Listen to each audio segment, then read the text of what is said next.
Less than a week after Charlie Kirk's death, Gavin Newsom launches an initiative to reach out to young men, much like Charlie Kirk did during his life. Is it just a coincidence, the timing, or is it suspiciously evil? Also, Jimmy Kimmel gets canceled for what he said about Charlie Kirk. We're going to talk about all that and more on this episode of the California Underground Podcast, starting right now.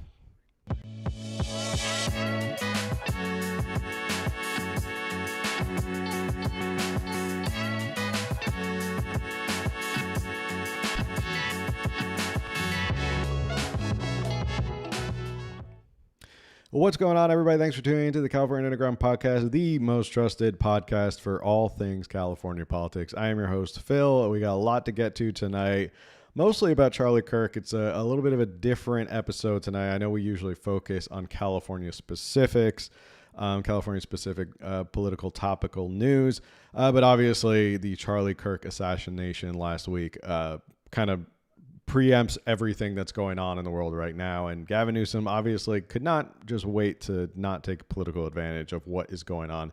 We're going to talk about that as well as Jimmy Kimmel. But first, if you haven't already and you want to support the channel and support the show, make sure you subscribe, like, share, follow, review. All of that stuff helps us with the algorithm and helps more people follow us. And as always, joining me is my trusty co-host, the best, the fastest researcher in the West, Camille.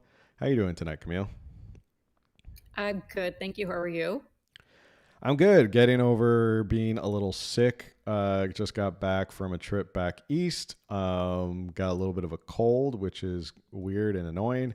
But here we are, Thursday night, a special Thursday night episode talking about, the news that is basically all the news right now, which is Charlie Kirk.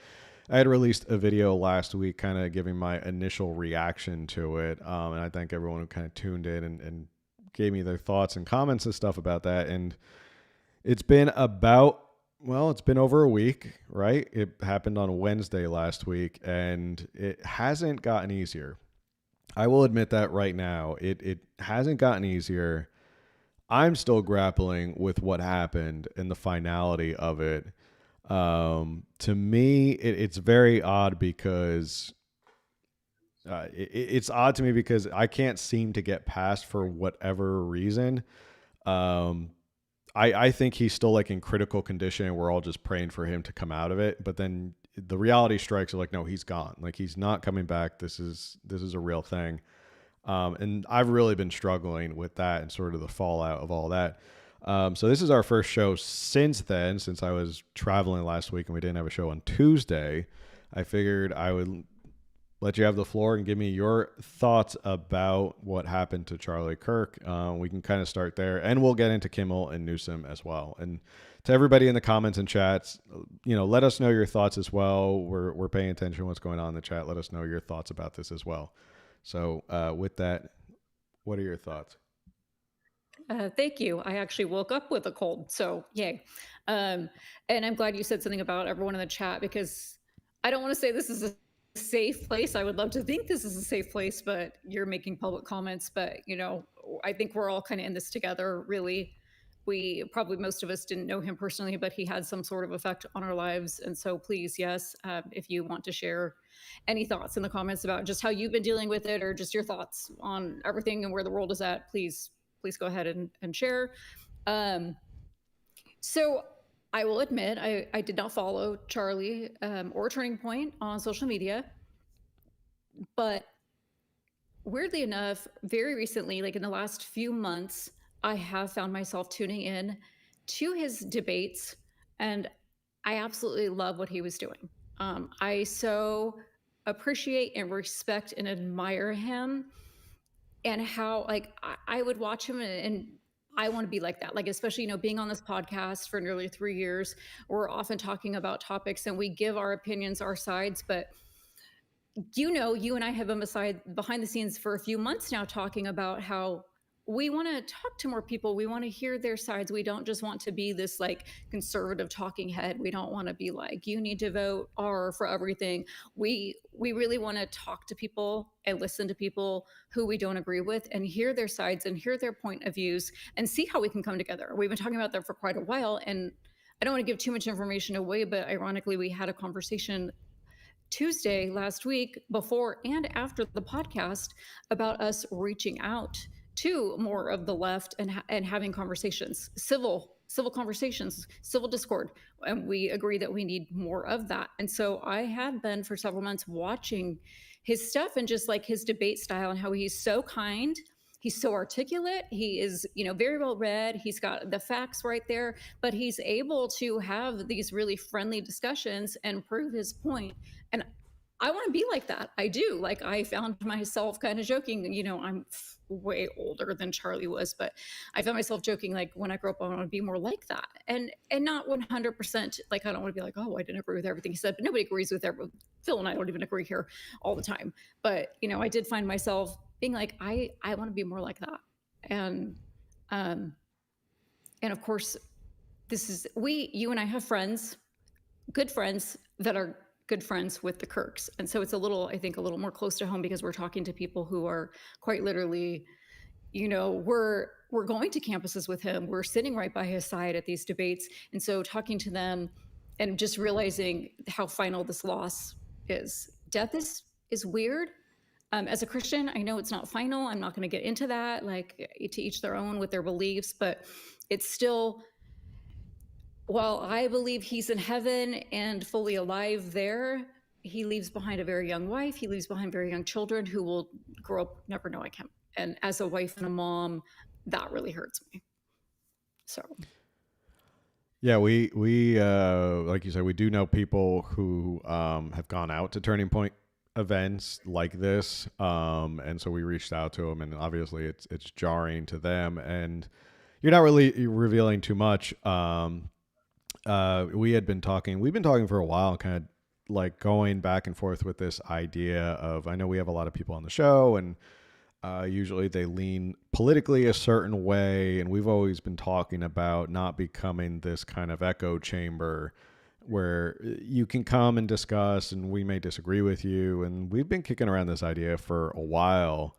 And we had discussed an idea on Tuesday night after the podcast, so before the day before this happened, about the idea of kind of reaching out, getting people on the show. We've been in contacts with certain gubernatorial candidates who are definitely not on our side, who are interested in coming on the show, having a civil discourse.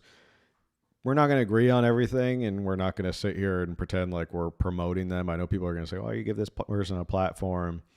But that was something that if you're going to go on and honor what Charlie Kirk did in your own way, that is something we are now, I'm not speaking for Camille, but I think I'm more, motivated or inspired after all of this to say, okay, it is time to start talking to people. It is time to start reaching across the aisle and talking to people. And I've always been a big proponent of this myself in my personal life, of like, you got to talk to other people. You got to talk to people who disagree with you. And it's okay. It's okay to disagree. I have family members who disagree with me politically. We have close friends who disagree, and they're some of the closest friends we have, and we disagree politically on a number of things. But it doesn't change the fact that at the end of the day, if push came to shove and there was an emergency, these are the kind of friends who would drop everything and hop on an airplane and come help us no matter what, like those kind of friends. And then also the fact that you talk to a lot of people about this, and you might find that you actually have more in common with people than you think. And this preconceived notion of, well, you're a D or an R or team, red team or blue team, I can't talk to you, you're so-and-so, you're so out there. I think 9 times out of 10, you're going to talk to people and find out that there's a lot you agree with other people. And it's sort of just stuff on the periphery that maybe you disagree with, but maybe the big chunk in the middle is what you all agree with. So yeah, we have, we've talked about that. So there will be some announcements regarding like maybe a different style format, what we're going to try out, maybe some sort of panel with people who disagree and have like civil conversations. Excuse me. But that's just outside of all of this. Let me know what your thoughts are. I'm going to take a sip of tea real quick. I did think it was kind of bizarre that the timing on our conversation, like I said, we've talked about it for quite a while, but we literally brought it up again last Tuesday. We texted back and forth, and then we sat here after the podcast and we're like, let's, like writing notes. And then we immediately contacted our marketing team and we were like, hey, we need to put together a meeting. And then it was like, we woke up the next day and yeah, that was kind of weird, Um, but yeah, we've all heard you shouldn't talk politics or religion. No, we all need to learn how to talk to each other and get along, actually. That's a huge part of the problem here is that I think we've been told don't talk about these things, and then no one knows how to talk about them. And now this is how we're seeing things so-called resolved, which is sick and sad and not the answer. And it's not, nobody wants this. No. Even people who are cheering online, nobody wants this. I heard a couple people say that this kind of felt like September 11th, and my gut reaction was, September 11th was 3,000 people. It was an attack from a foreign enemy, and at first it felt weird to kind of compare this to the September 11th, but then when they kind of explained, it's not because of the magnitude of death, it's the fact that it's this realization that is this the world we live in now? And that I think is the scariest thing is this the world we live in now where like there are people out there in the dark corners of the internet who are getting fed these ideas about one person or another, and they may just take matters into their own hands and believe like I'm doing this great service to the country. And that did hit me a little bit of like, ooh, are we in this kind of weird new paradigm of like, now you've opened that door that we can't go back now. It's kind of a weird thing of like, okay, we can't go back now because what if someone else thinks this is a good idea? So that is a little scary to me. Right. Excuse me. And I don't want to make the comparison. I'm going to make the comparison as much as I don't want to make the comparison of Charlie Kirk to MLK, but just kind of some of the things that I've seen online, like very much objecting to like the flags at half staff and stuff. When MLK was killed, Lyndon B. Johnson ordered the flags at half staff. Many churches were ringing their bells for him. There was also riots in over 100 cities in America, which we didn't see this time, which hooray, that's a positive, of course. No one wants riots. I know Billy Graham made statements. The Pope at the time, I think Pope Paul VI, I don't recall. He made comments. They were saying we can't get violent. We can't riot. We need to turn and love each other and be better in our communities, be more accepting of the Black people in our communities, stuff like that. So there were similarities in the response. And, and obviously we now have MLK Day because of Reagan. So I'm not saying all that is necessary, or again, I don't want to like make that comparison of the same people, but I do see similarities in a lot of the things and the response. And so I just wanted to kind of like, hey, this has happened before, You had brought up, this is a one good point that I kind of wanted to discuss, and I sent you the article before. It was a really good article on Zero Hedge about someone had kind of broken down what they saw from this. And I thought it was pretty interesting, the fact that there are a lot of people online who are going, well, now we know who the real fascists are. And they had kind of broken down this argument. You can go to Zero Hedge. You can look up this article. We might screen share it in a second. That in a weird way, we're still arguing in this sort of leftist paradigm. And the fact that we're still just naming every bad person as a fascist is kind of using their language.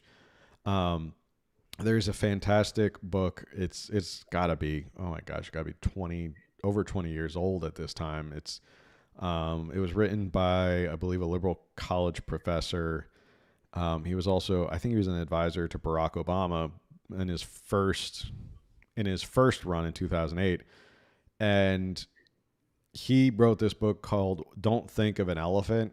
And it was about the power of language and the fact that, like, when you start to frame an argument and you put out the frame, your opponent can only argue within that frame. And when they argue in your frame, you lose. Like, you're going to lose 99% of the time because you can't argue in someone else's frame. They already have the argument. And to that point, what they were saying is when people are saying, well, now we know who the real fascists are because you shot Charlie Kirk and you tried to silence him because you thought he was a fascist. You're using their language about fascists because that's what the left has kind of branded. Everything is bad as a fascist. You're Hitler, all of this stuff.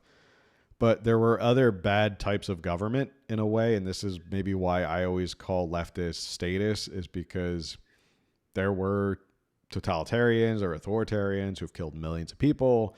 Stalin, Lenin, Pol Pot. I mean, you can go on and on and on. And these were statists. They were authoritarians and stuff like that.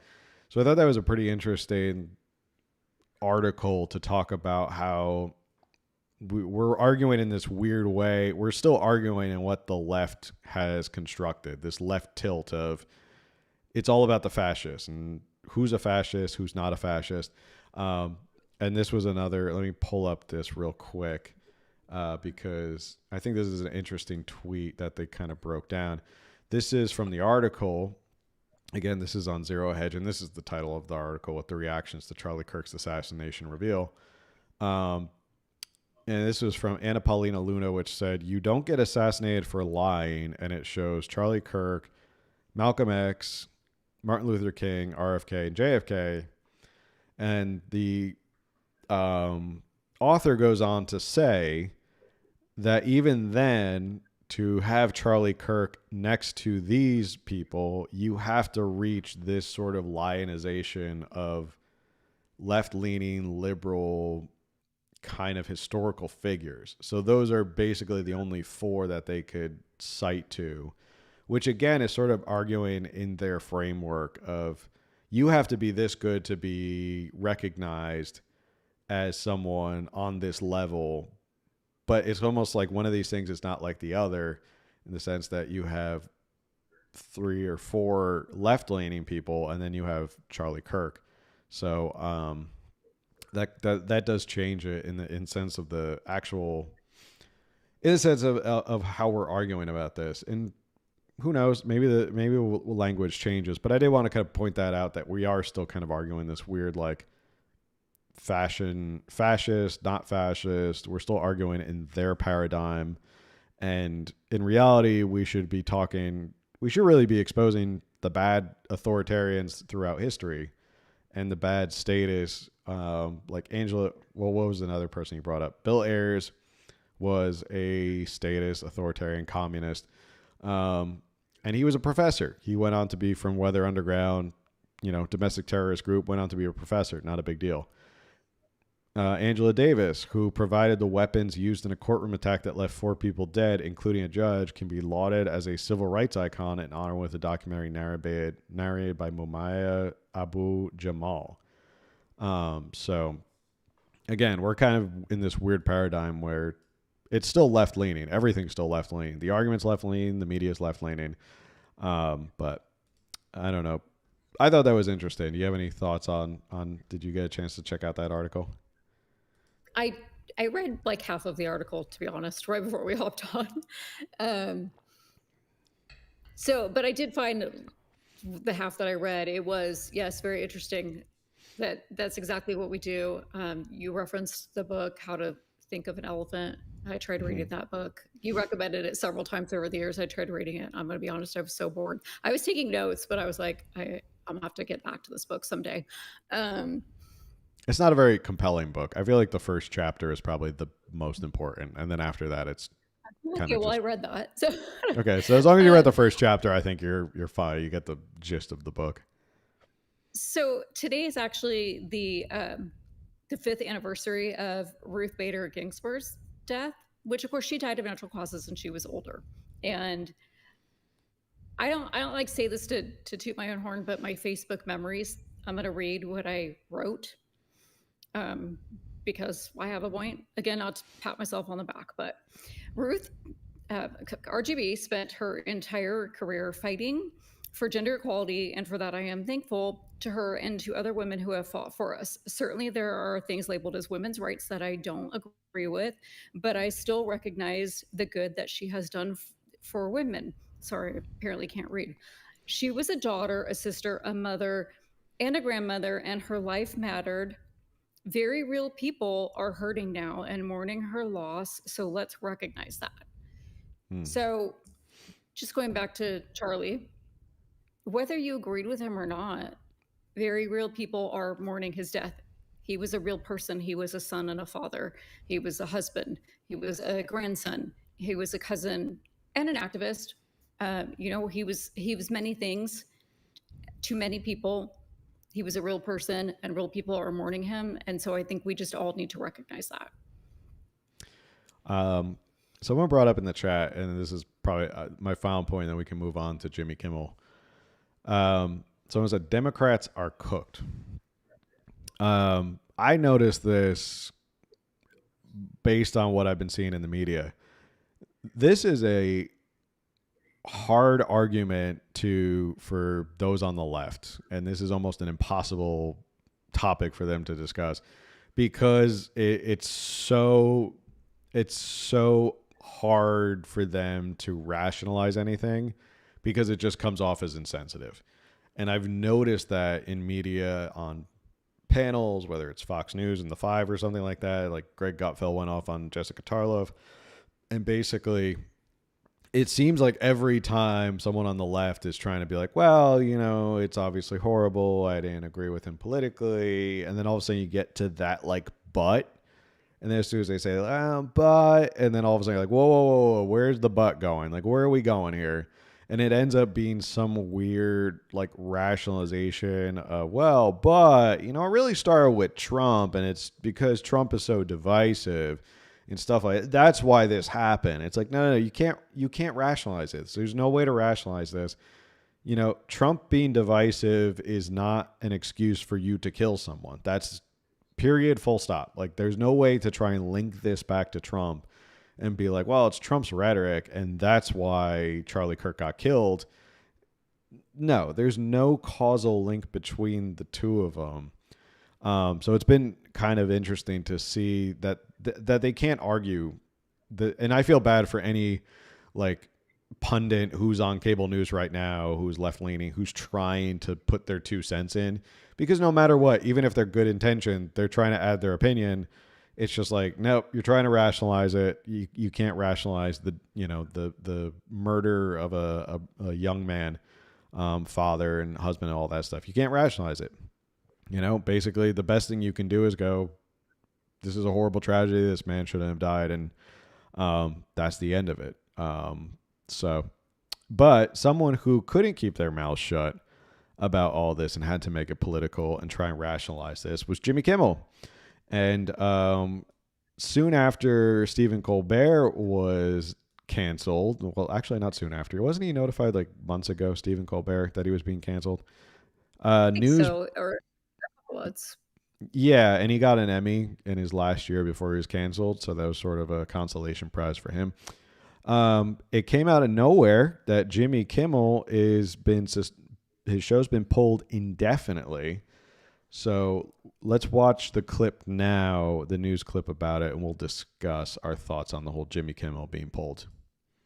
We begin with breaking news. ABC has pulled Jimmy Kimmel Live indefinitely after comments made in the wake of the Charlie Kirk assassination. KTLA's Carlos Saucedo joins us live in the newsroom with the latest on the breaking story. Carlos. Micah Scher, as you know, this move is sending shockwaves across the entertainment industry right here in Hollywood.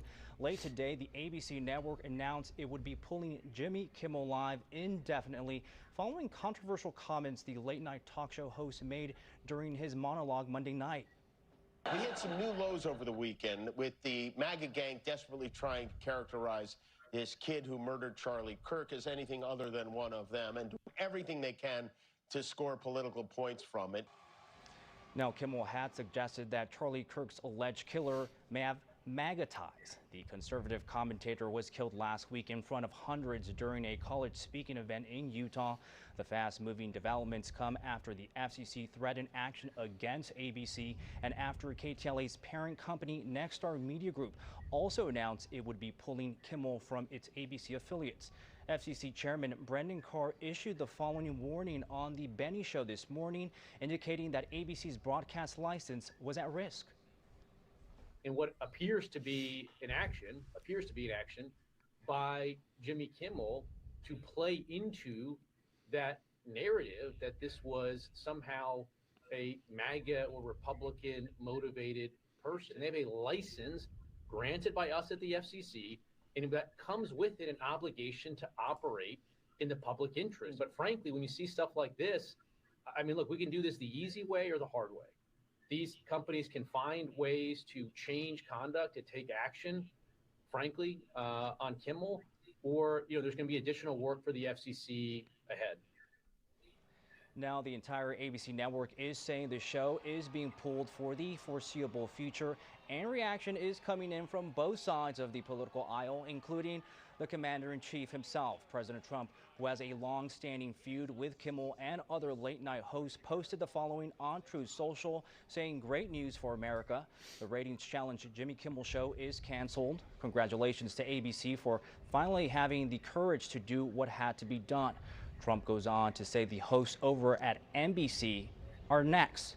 Now, California Governor Gavin Newsom also weighing in on the controversial move, saying in part, quote, "Firing commentators, canceling shows, these aren't coincidences. It's coordinated and dangerous. The GOP does not believe in free speech. They're censoring you in real time."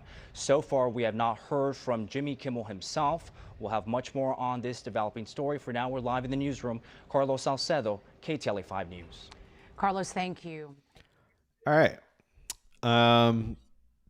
Like I said, kind of out of nowhere, I wasn't expecting. I got the tweet notification that he was pulled indefinitely. So I don't. Do you want me to go first, or do you want to go first? About I could make one really quick comment. Just this isn't just Jimmy Kimmel, but he just said it, so it reminded me. There has been this thing of Democrats saying it was one of your own. You guys, we are all part of humanity. We're all American. We got to get this idea. This is part of the divisiveness. We got to get this idea that we're, it's us versus them.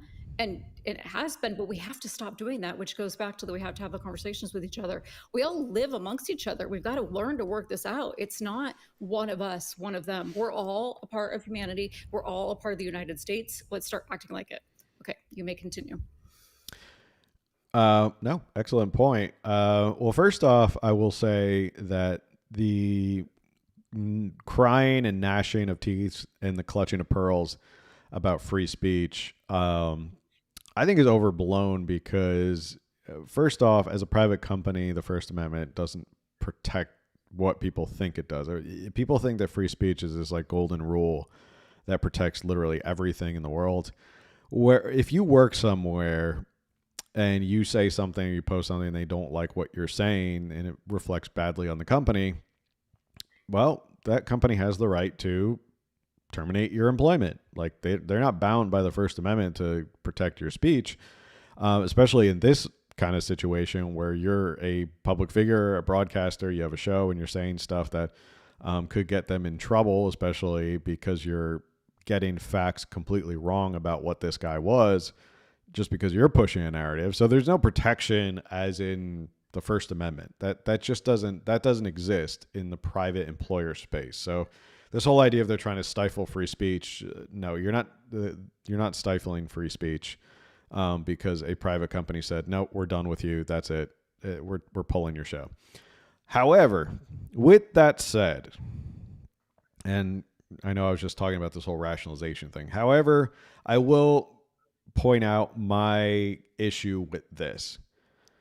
There is a golden rule that I live by when it comes to the government, and that is be wary of the power you create in government, because it is very likely the next administration or your enemy will end up using it against you. It's kind of like the Patriot Act. Like the Patriot Act we all thought it was a great idea because we're all scared, out of our minds after 9/11. We're like, here, just take all of our civil liberties and you can do whatever you want. Just don't let the terrorists kill me. That ended up being used against a ton of Americans. So FISA courts, all that stuff, it was used against Donald Trump, stuff like that. When you expand the power of the government, it rarely ever contracts back to its pre-action size. So we're still not back to pre-Patriot Act size, or we're not back to pre-Patriot Act civil liberties. Still with us, still hanging around. That Patriot Act just called, they just keep renewing it. And the problem is you expand this power and the next person who comes in is going to use it. And my fear is that if you set this precedent of the FCC can start threatening or dropping these threats on media companies and say, well, we can do this the easy way or we can do this the hard way because we have these broadcast license. Who's to say, God forbid, I'm going to knock on wood right here. I think this is a wood desk, if not some sort of plywood from China or something. God forbid that Gavin Newsom gets in as the president and all of a sudden his FCC guy starts going around saying, hey, Fox News or Newsmax or whatever channel you want to say, I don't like what you're saying, so we can do this the easy way or we can do this the hard way. And all of a sudden starts leaning on these networks to cancel people or maybe take their show off. I don't know. I'm always worried about that. And that might be one of my biggest critiques of the Trump administration so far is he's taking kind of some steps where I'm like, you expand this a little too far. Someone's going to use this against the conservatives if somebody else gets into power. That's always my biggest fear. I don't feel bad for Jimmy Kimmel. He's been sort of a kind of a political peddler for a long time now. He's not funny. I don't remember when late night shows had to be basically like stump speeches every night about politics.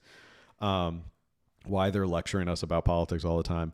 I miss the Jimmy Kimmel of the Man Show. Those were the days. I don't feel bad for him. A private employer can fire, do whatever they want, but I just worry about the repercussions of expanding the government to too big where it can be used against you. So, what are your thoughts?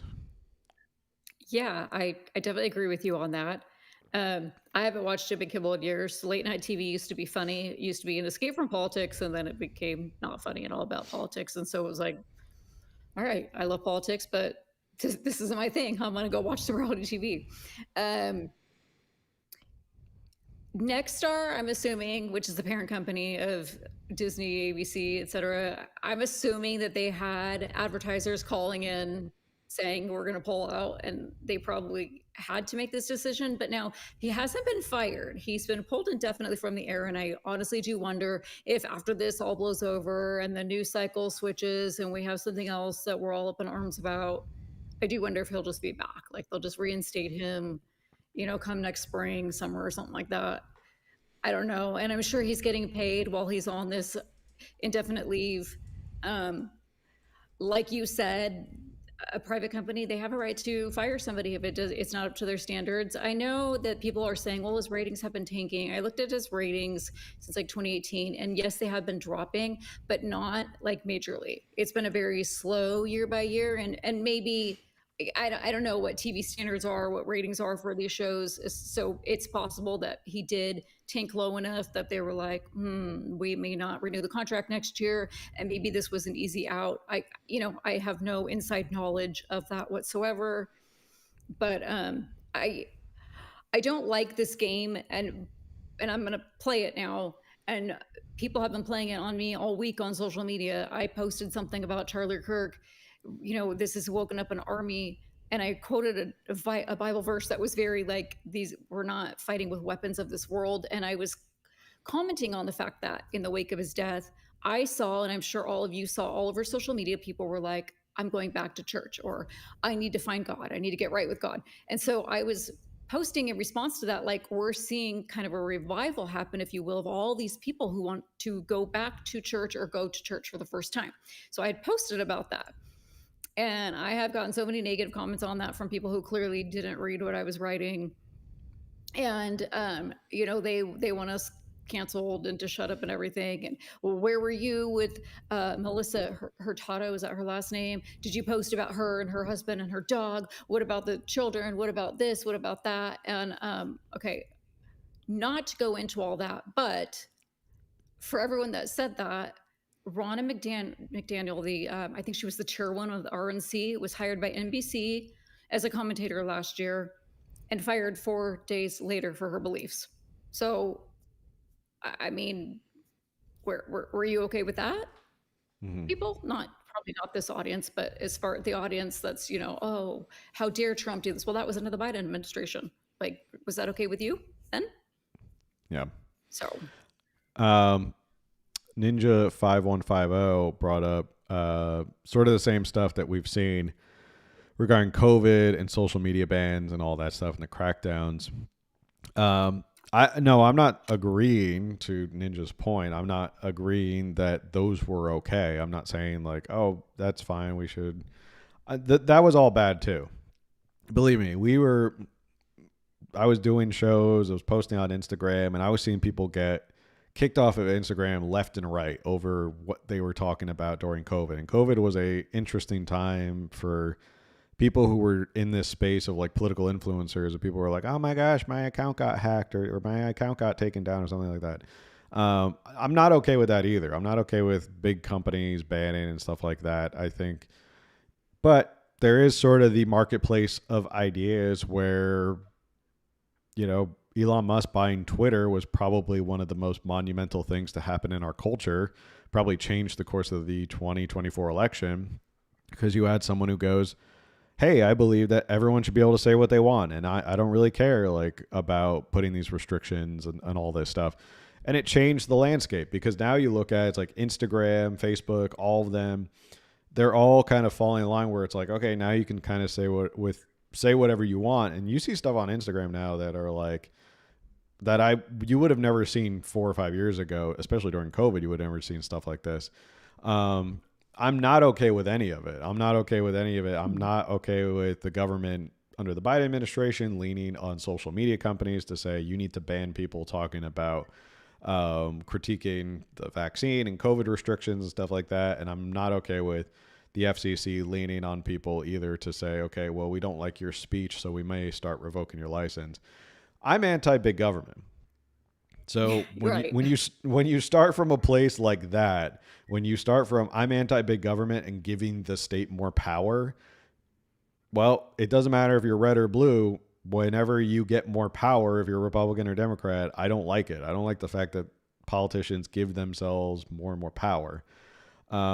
Also interesting, we have sort of like a side conversation, people debating like who's going to be a good presidential candidate for the Republicans in 2028. It's been kind of fascinating to watch.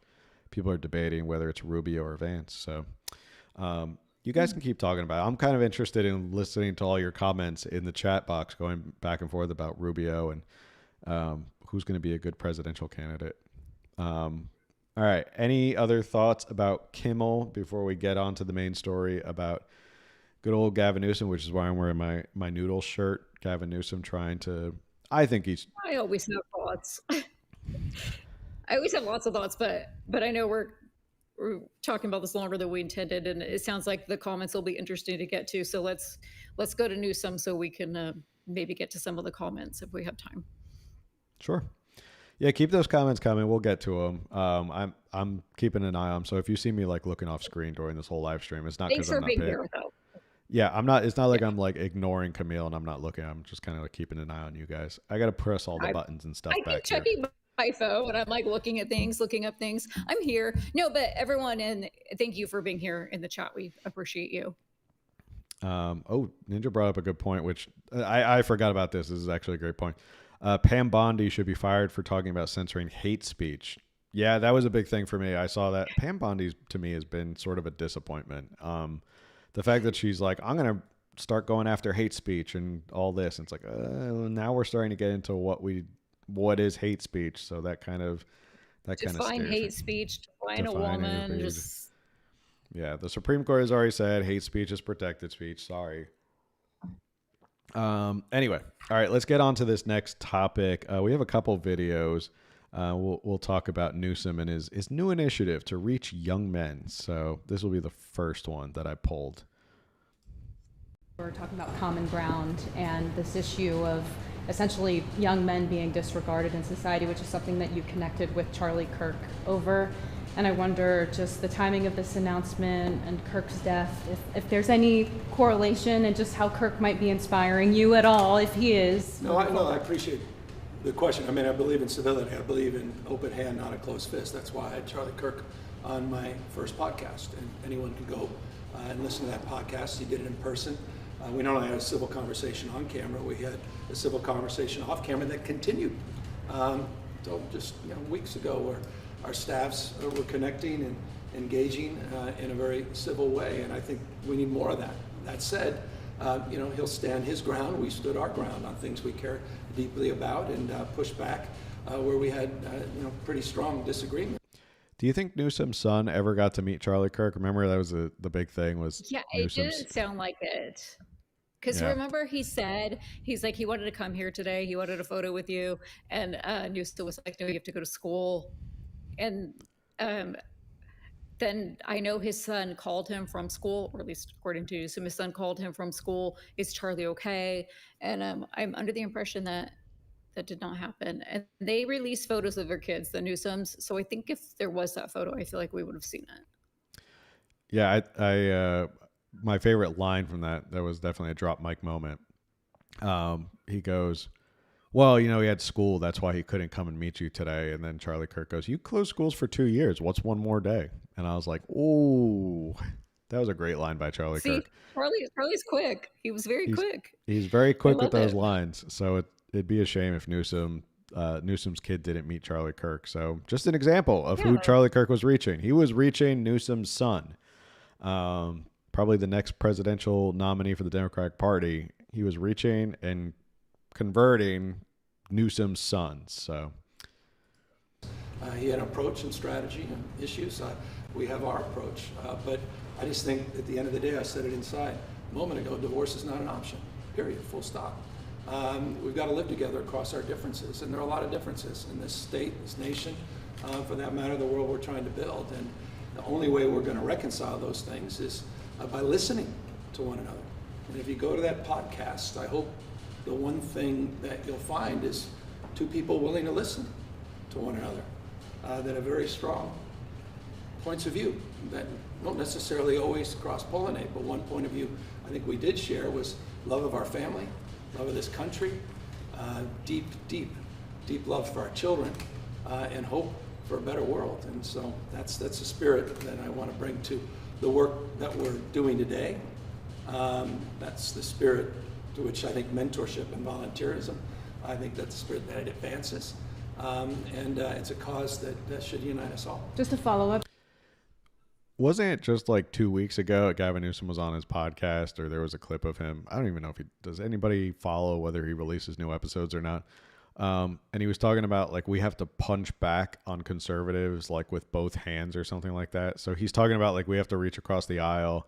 Also, fun drinking game. If you ever watch Gavin Newsom and we haven't even gone over his State of the State speech. Maybe we'll do that on Tuesday. I think that may be a good thing to talk about on Tuesday. If you did a drinking game and you listed off the things that his cliches that he always says, we'd be about 2 or 3 shots in already. And this has only been 1 minute and 55 seconds where he says, well, we have to do this with an open hand, not a closed fist. He says that a lot. Period, full stop. That's another thing he says all the time. So it's in real time. In real time, it's interesting. He's putting real this. We are fighting fire with fire. This is the only way to punch back against the Trump administration. With both fists, we have to be punching back at the Trump administration. So, promoting violence. I know. Clearly, this whole episode, we've been reiterating that we agree. We got to talk and listen, and so we agree with what he said. But like you're saying, he says one thing, says the other. But I'm just watching him do this. We got to listen to each other. Like, yeah, we do, but we know that you don't agree with that because immediately after this, you probably tweeted about how much you hate the Republicans and Trump. Sorry, I'll stop doing his weird dance. Someone in the chat said that Newsom actually blocked them on X. Kinsley says, I had to show my friends who couldn't believe it. Well done, Kinsley. I'm blocked by several Wow, That's that's gold. impressive. Wow. I've only been the biggest person I think I've been blocked by is Lorena Gonzalez and Carl DeMaio. Carl DeMaio blocked me Carl on X. DeMaio. Carl DeMaio, Lorena Gonzalez blocked me as well on X. So there's the only two. I never got blocked by Newsom though. So that's well done, Kinsley. I'm impressed. I mean, will his assassination change the way that you approach any campaigns? I know you're not campaigning here, but any campaign in the future, the Prop 50, I know changed the F around and find out title with the, the event that you're going to have last week. Well, I don't know, because I'm the same guy that walked on the tarmac with Donald Trump. I'm the same guy that will pick up his phone call.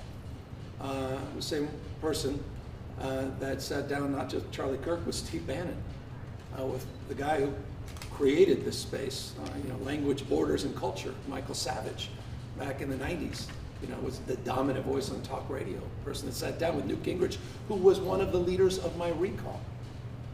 I'm that same person.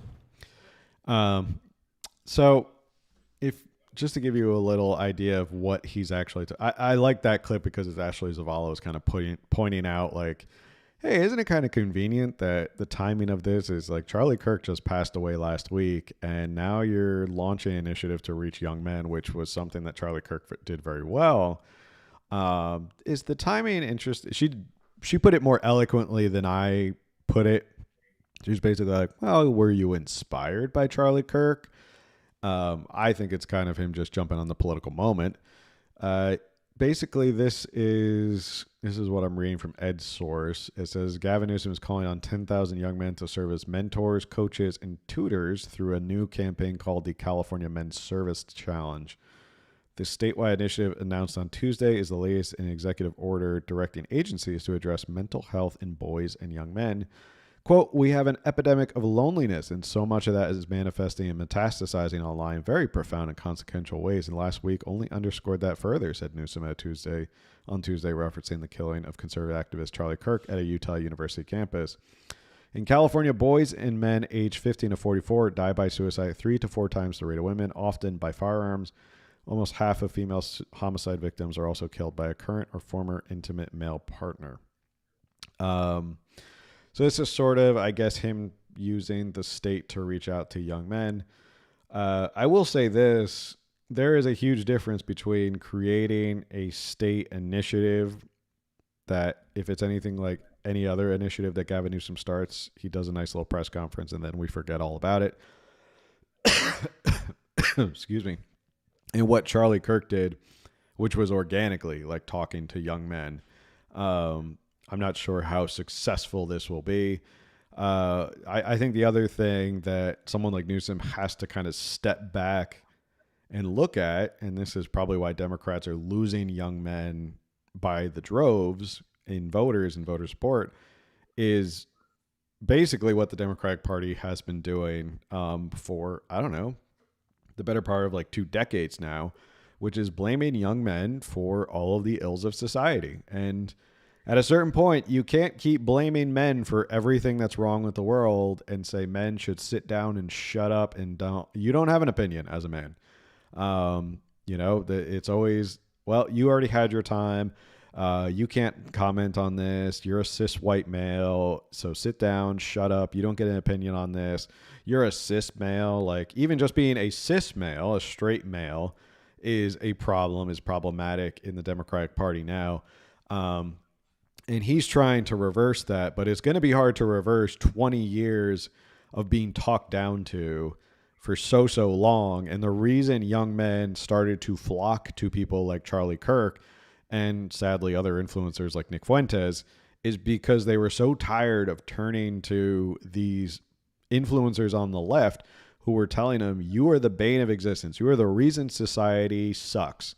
Like that's basically what they're saying. You are the reason that society sucks and it's all your fault. And yeah, we're going to make you pay for this and you should just grin and bear it and just deal with it because you've had your time.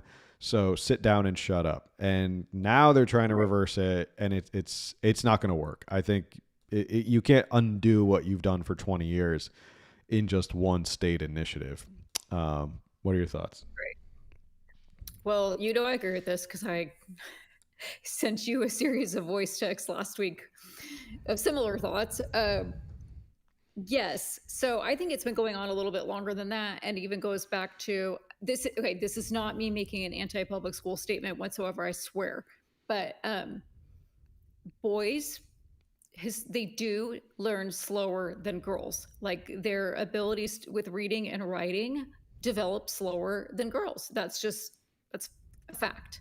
And that was one of the reasons why I chose to homeschool way back when, was because I had a son, and you kind of put them in this environment where then they're held back because they weren't necessarily on track with their peers, but they're not necessarily developed. And so then it's like they're shamed because they were held back a grade, or they needed to do summer school. And there's this whole shame in like not learning as fast as everyone else, when developmentally their brain is literally not there. And now we have these very liberal women who are married to men and do have sons, and I'm telling you, I'm seeing this in people I know, that they're posting on social media, which all of our kids are growing up in the age of social media and have access to it. They have access to the internet, whether or not you give it to them, they do. So they have a friend, they somehow have access to your phone, your home computer, whatever. They're on the internet, and they're seeing their own moms posting, I would choose the bear over the man. I never trust a man. I always trust the women. Hashtag me too. All this, the white males are the problem. And like, can you imagine reading that and you're like 11, 12, 13 years old, and you're seeing that your mom is like, I hate men. And you're like, but you're married to my dad and I'm a boy. And like, we're wondering why these kids grow up hating themselves, doubting themselves, hating other men, insecure. And it's just like, yes, we have let this out of the bag. I don't think that one executive order is going to put it all back. And on this note, Newsom does have a habit of copycatting. For several years now, we've seen the Republicans in California trying to get a pause on the gas tax, trying to suspend it or whatever. And he's like, no. And then all of a sudden he's like, in 2022, I'm going to suspend this 3-cent gas tax and give everyone $400 credit. And it's like, this is my idea. And everyone's like, we've been writing legislation for that for years, and you have been vetoing it, or, getting all your teams to vote against it. And then the whole homeless thing. And now suddenly he's like, everyone needs to clean up the homeless camps. This obviously the Charlie Kirk thing. And then there was, what was it? He was like, Trump has no right to send in the National Guard. We're just fine. And then all of a sudden he's bringing in like, who did he bring in? Because everything was out of control. But it's like, Trump was wrong. Yeah. Like, wait, we need extra CHP. Like, I swear to you guys, Newsom never has an original idea. All of his executive orders and his new ideas are copycats, and they're as useful as putting a Ukraine flag in your profile. And that's just what he does. He has no thoughts and opinions of his own. It's just like, what is the big thing? How can I make this what I did? How can I make this about me? As useful as putting a Ukraine flag in your bio. I like that. I'm going to use that more often. Yeah, everything seems reactionary with him. It kind of is like, well, whatever the political moment is, he always just kind of jumps on that. I'm not conceding that these points are correct about suicide among young men. Maybe it is. But I'm just saying, like, if you're a young man and you grow up in a world like California where the constant barrage from professors, from teachers, from people around you is that you are utterly useless, and not only are you utterly useless, you are actually the problem. You're the reason why the rest of us can't live in a utopia that we keep, promising people. And I mean, if you're a young man, you're impressionable. Gosh, I can't imagine why they're committing suicide, because if you make people feel worthless, and they're not worth it, and they're also a bane on our existence, that's a problem. And you can't keep talking down to people like that. Now, you had put together a great video, great compilation that we're going to watch about whether Newsom believes, and to your point about Newsom going with the wind, whether it's because we need to get men into college, or men need a college degree, or they don't need a college degree, and how he's flip-flopped on that. So we're going to take a quick look at this. Video created by our own Kimmel. Actually, it was our team. $4 billion commitment for wellness, for mental health, a $4 billion commitment for universal screening and access to real treatment based upon need for every child 0 to 25 in the state of California, the most comprehensive, transformational youth behavioral health commitment this state has ever made. We're putting $2 billion up to create these accounts and create the opportunity for families to focus on financial literacy, focus on developing assets, and focusing on getting their kids to have a college-going mindset or a trade school mindset. It's about lifelong learning. We're not going to moralize, but we do recognize the world we're entering and the world we're living in, and our children are going to need more beyond the K through 12 or even TK through 12 experience. Commitment to folks without college degrees, including, by the way, and you may be wondering, some folks have come to me and say, well, why hasn't California joined the effort of other states to say you can get a state job without having to have a degree from an institution of higher learning? I said, well, we don't have to join them. They joined us. We've been doing that for decades. Well over half the job classifications in the state of California don't require a bachelor degree. In fact, just in the last few years, we've scrubbed 170 additional job classifications, and we've scrubbed them, or we scrubbed off the requirement for a degree from an institution of higher learning in order to create more pathways and opportunities for folks across the spectrum. And what was important about that effort, it wasn't just one-off. It was a framework, again, recognizing a need to focus, yes, on college, but also we needed to focus on career. And so we created a framework that we utilized from the K through 16 collaborative to map a similar map that was adopted for a Jobs First initiative. And we provided, under the similar framework, $5 million for each of the 13 regions throughout the state of California to develop an economic and workforce, more on that in a second, development strategy. $5 million, not for, as was stated earlier, another plan, but a framework to practically apply and implement a lot of the ideals represented within our diverse regions around the state. We talk about dropout rates, deaths of despair, addiction, abuse, discipline. You look at graduation rates at the UC and CSU, Adam, and increasingly now the minority, as a young man graduating, women, much higher levels of achievement across the spectrum. So this is a real issue. So a little bit of flip-flopping back and forth, I would say. So young men can be successful with a college career or do not successful with a college career. Which is it? I mean, you can choose either one. I think you're free to choose either one, but it seems like he's kind of gone back and forth that we need to get young men into college, and then also we don't need to get young men into college. They can just get these great trade jobs by going to trade school, but also we need to get men into college because they're not graduating as much as women are. Right.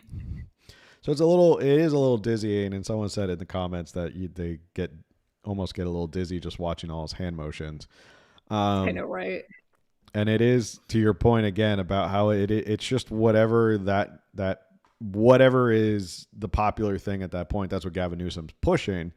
That last clip was from this year, and that was the announcement of him going out to red counties and parts of those of California that flipped for Donald Trump in the 2024 election, because he was trying to go out and figure out, well, why did you go vote for Trump? Why did you people in these red counties go vote for Trump? I don't know. Probably because you govern the state as if the only people that matter in this state are those people in the Bay Area in LA. And the people in the red counties feel like they're completely forgotten. Maybe that's why they voted for Trump. I don't know. I still haven't heard what happened with that jobs program. I doubt anything's happened with that jobs program. I think we weren't holding our breath as to him releasing anything about that jobs program.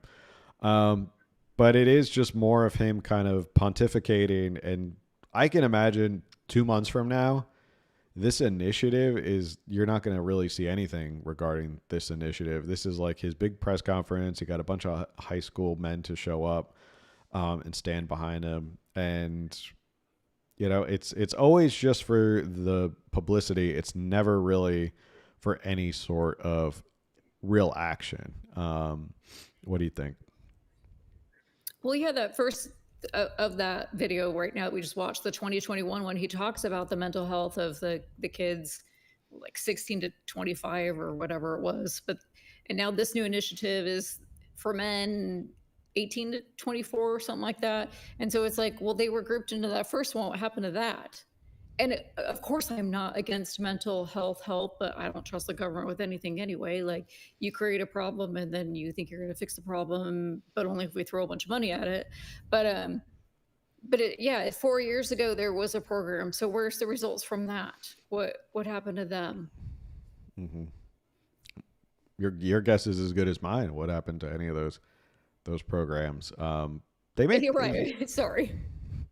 It is, I always look at this stuff and go, boy, this is going to make, great footage for his presidential campaign, whether it's him like cleaning up the streets or him in front of these pressers and all these backdrops and all this. It looks great for a big presidential campaign, in 4 years. But the problem is you have to look under the surface and realize none of this ever gets done. And it's a lot of stuff that he says that never gets done. I'm looking at some of the comments. Someone said Ninja says he wants to pad his resume for the presidency. Yep. That's sort of what I just said, which is he's only doing this for the presidency. It's a lot when Newsom said he will sue Doge if they try to look into where the $24 billion federal dollars for homelessness went. That was a disappointment that we never got to the bottom of Doge and like where all that money went. I'm looking through some more comments. If you have any thoughts while I'm looking through, final thoughts about Gavin Newsom and his new Young Man Initiative. Just parent your children, love your children, talk to them, teach them how to have conversations that, we can be kind and respectful with while disagreeing. We don't have to accept everything others say, but we can still listen to them. Mm-hmm. Someone said, as a Mexican, I so hate his wife pandering to Latinos with her Spanish messages. I think we had a video a while back where we played her trying to speak Spanish, and it was like I'll say this delicately. It's like your typical white sorority girl showing up at a Mexican restaurant, like on the border and trying to order in Spanish because she took like 1 year of Spanish in high school. That's how it sounded. Like, it just sounded so bad. Like, she had no accent. Let's see some other comments before we finish up for the day. Any other comments for people? You people are blowing up the chat, which I really appreciate. We really appreciate when you guys get so active in the chat. I've been kind of like, it's been tough because I'm watching you guys converse in the chat, and like you guys are having full blown conversations in the chat, which is really great to see. So I'm trying to keep up with it. And this is why, if you're listening on audio the next day, you should join us live at 8 p.m., usually on Tuesdays. Today was Thursday, which was a different thing, just because we were traveling. But someone asked about whether we've seen the ad about Prop 50 with them, which they said was complete propaganda. Any other comments? I think the harbor seal that keeps crap will be coming. Sorry, go ahead. Brett says, I think the harbor seal that keeps crapping on my dock is a better role model than Gavin Newsom at this point. Wow. That's powerful language coming from Brett. All right. I think that's basically all the comments that I want to read off. Anyway, any other final thoughts about anything we talked about, Charlie Kirk or Jimmy Kimmel or this new initiative? No, I'm good. Okay.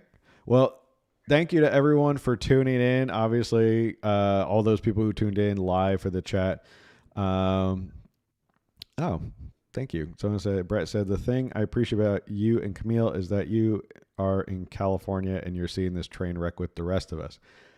Yeah, I mean, that's why we started this show, is because I love California. I don't want to move. And I want to help do whatever I can to, turn this state around. So that's why we created this platform and this podcast, is because we don't want to go anywhere. We're not going anywhere. So hopefully we give you a nice little weekly respite from all the craziness. We